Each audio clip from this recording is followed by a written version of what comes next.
উদার মূল্যবোধ বিরোধী অপপ্রচারের বিষয়ে আমাদের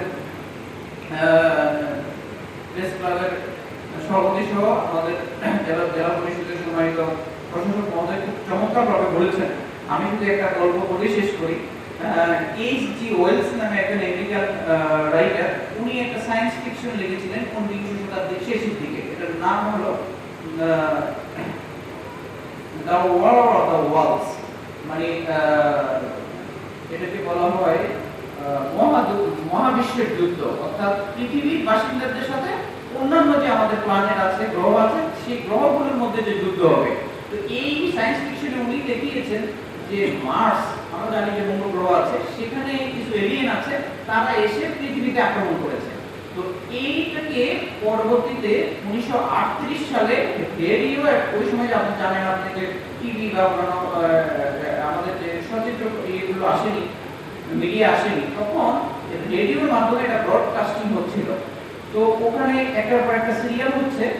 তো অনেকে হঠাৎ করে আগের সিরিয়ালটা মিস করেছে। যখন এই সিরিয়ালটা শুরু হয়েছে, এই সায়েন্স ফিকশনটা, সেখানে দেখিয়েছে যে মঙ্গল গ্রহ থেকে কিছু এলিয়েন এসে নিউ ইয়র্ক সিটিতে আক্রমণ করেছে, বিভিন্ন ভবন টবন আক্রমণ করেছে, রাস্তাগুলো সব বন্ধ হয়ে যাচ্ছে, অনেককে মেরে ফেলতেছে এবং খুবই একটা বিমান ছড়িয়ে পড়লো। হঠাৎ করে নিউ ইয়র্ক বাসিন্দা যারা আছে সবাই যার যার গাড়ি যা কিছু আছে রাস্তা দিয়ে সবাই একসাথে নেমে হই হুল্লোড় করে নিউ ইয়র্ক থেকে পালানো শুরু করলো।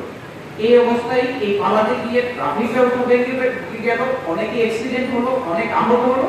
পরবর্তীতে দেখা গেল যে এটার কারণ কি, যে এইরকম একটা ভুল একটা যে একটা রেডিও নাটক বা সায়েন্স ফিকশনের নাটকটি সেটি ব্রডকাস্ট হচ্ছিল, সেটাকে অনেকে না বোঝার কারণে এইরকম একটা পরিস্থিতি সৃষ্টি হয়েছে। আপনি যদি ওই ঘটনাটি এখনকার সাথে মিলান, যে সোশ্যাল মিডিয়ায় হঠাৎ করে একটা ফেসবুকে কেউ একজন পোস্ট দিল, আসলে সত্যতা যাচাই না করে হঠাৎ করে একটা মিছিল হয়ে দেখেন যে হয়তো কোনো মন্দির ভাঙা হচ্ছে, মসজিদ ভাঙা হচ্ছে, অথবা কাউকে পিটিয়ে মেরে ফেলা হচ্ছে, সাম্প্রদায়িক দাঙ্গা তৈরি হচ্ছে, সেটা এই তথ্য প্রযুক্তির যুগে এটা কি কাঙ্ক্ষিত? এটা কি হওয়া উচিত?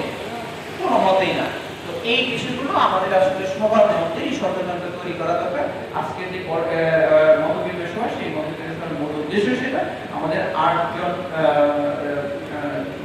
বিভিন্ন দপ্তর প্রধান এবং এই বিষয়ে সব বিষয়ে যারা অভিজ্ঞ, তারা যে বিষয়গুলো আলোচনা করেছেন, আমরা মনে হয় যে সেগুলোর মাধ্যমে উপস্থিত যারা আছি আমরা সবাই বুঝতে পেরেছি আমরা যে যার অবস্থান থেকে এই মেসেজগুলো পরিবার পর্যায়ে, সামাজিক পর্যায়ে এবং সবাই প্রতিষ্ঠান থেকে আসছেন, প্রতিষ্ঠান পর্যায়ে আমরা সেই মেসেজগুলো পৌঁছে দেব।